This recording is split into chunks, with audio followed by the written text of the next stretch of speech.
है एवरीवन, आज के इस एक्सप्लेनर में आप सभी का स्वागत है।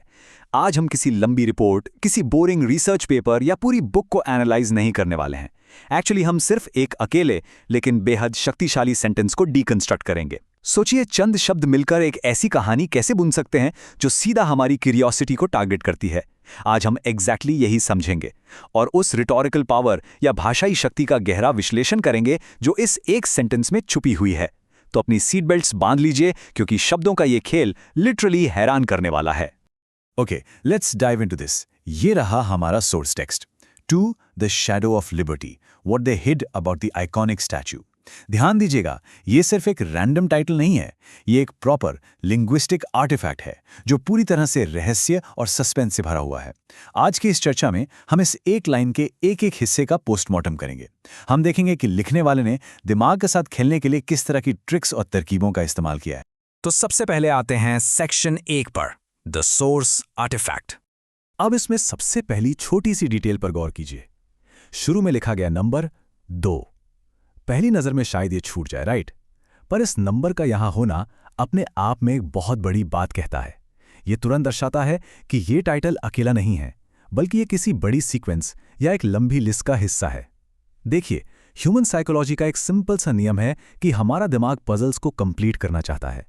जैसे ही 2 सामने आता है, दिमाग में तुरंत घंटी बजती है कि वेट, नंबर 1 क्या था और आगे कितने और रहस्य आने वाले हैं। बिना कुछ एक्स्ट्रा कहे इस एक डिजिट ने दसियों और छुपी हुई सच्चाइयों के होने का इशारा दे दिया है ना कमाल?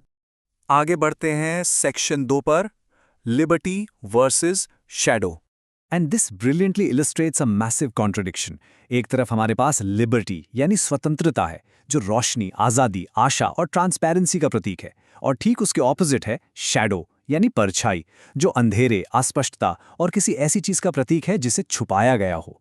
रोशनी और अंधेरे का यह सीधा टकराव इस फ्रेज को बेहद पावरफुल बनाता है। पढ़ने वाला तुरंत सोचने पर मजबूर हो जाता है कि स्वतंत्रता जैसी पवित्र और ब्राइट चीज के पीछे आखिर क्या अंधेरा हो सकता है। ये कॉन्ट्रास्टिंग इमेजरी स्पेसिफिकली आपको शॉक और कैप्टिवेट करने के लिए ही डिजाइन की गई है। अब चलते हैं सेक्शन 3 की तरफ, the implied conspiracy. Now what's really interesting about this slide is the word they, यानी उन्होंने। What they hid. यहां दे एक नामहीन, गुमनाम और रहस्यमयी अथॉरिटी को दर्शाता है। लिखने वाले ने यह बिल्कुल क्लियर नहीं किया कि ये वो आखिर हैं कौन। क्या ये गवर्नमेंट है, हिस्टोरियंस हैं या कोई सीक्रेट ऑर्गेनाइजेशन? ये जो वेगनेस है ना, ये ऑटोमेटिकली एक अनजान दुश्मन खड़ा कर देती है। एक ऐसी पावर जो आम लोगों से लगातार सच छुपा रही है। बिना किसी का नाम लिए आपके दिमाग में एक ऐसी सीक्रेटिव पावर की इमेज बन जाती है जिस पर भरोसा नहीं किया जा सकता। और उसके बाद आता है ये छोटा सा लेकिन absolutely crucial action verb, hid, यानी छुपाया। ये शब्द दर्शाता है कि ये कोई आम भूल या गलती नहीं थी। ये एक डेलिब्रेट, जानबूझकर की गई कोशिश थी। किसी ने प्रॉपर प्लानिंग के साथ इन बातों को लोगों की नजरों से दूर रखा। और सबसे बड़ी बात, किसके बारे में छुपाया? एक आइकॉनिक स्टैचू के बारे में।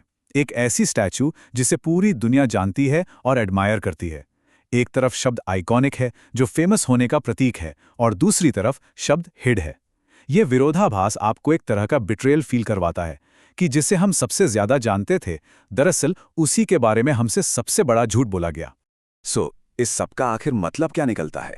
एक ऐसे टाइटल की आखिर क्या ताकत है जो रहस्यों का वादा तो करता है पर उन्हें रिवील बिल्कुल नहीं करता?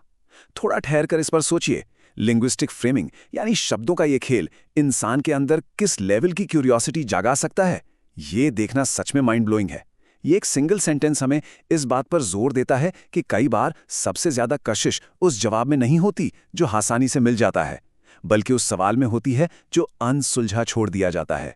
उम्मीद है इस डीप डाइव से आपको समझ आया होगा कि शब्द कितने ताकतवर औजार हो सकते हैं। आगे से जब भी ऐसी कोई लाइन पढ़ने को मिले तो उसके पीछे छुपी इस जादूगरी पर जरूर ध्यान दीजिएगा। चलिए मिलते हैं ऐसी एक और इंटरेस्टिंग डिस्कशन में।